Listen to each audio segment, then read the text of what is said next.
Now, 12 weeks have passed since Kenya held its general elections in August. Since then, over $1.3 billion of value has been wiped off the market capitalization at the Nairobi Securities Exchange.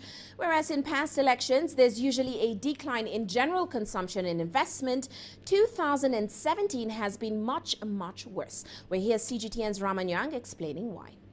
On October 24th, a private sector lobby group estimated losses attributable to this election at just under $7 billion. Now, to put that into context, that's almost as much as all of Kenya's borrowing, foreign and domestic, in its last fiscal year, which ended in June.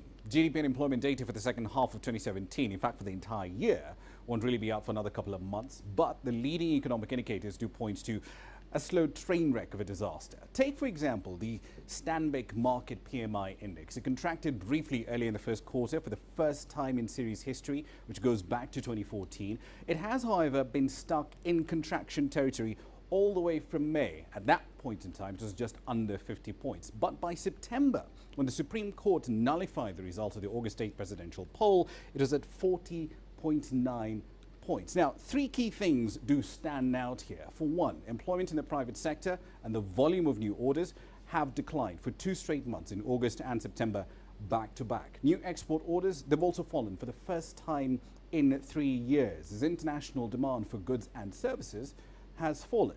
Now, companies are running down inventories instead of spending cash, acquiring new ones, or even maintaining existing levels. And a survey from the Manufacturers Association out October 19th, in fact, did point out that 53% of their members plan to make absolutely no new capital investments in the next 6 months. 31% will keep their staff headcount at current levels.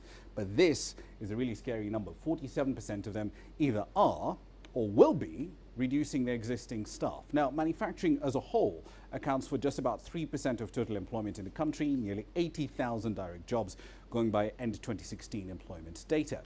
But perhaps the most glaring data point that points to the steep decline we're looking at in economic activity is this: fuel consumption, which powers most logistics in the country, from public transport to moving goods in and out of the port of Mombasa.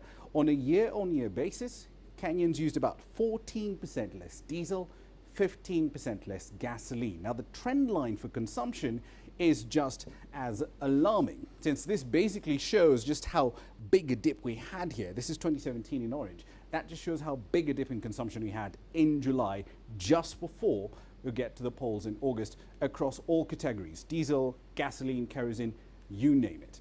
In short, therefore, by whatever data point you look at, Kenya's 2017 election has inflicted a very steep cost on those who can least afford it.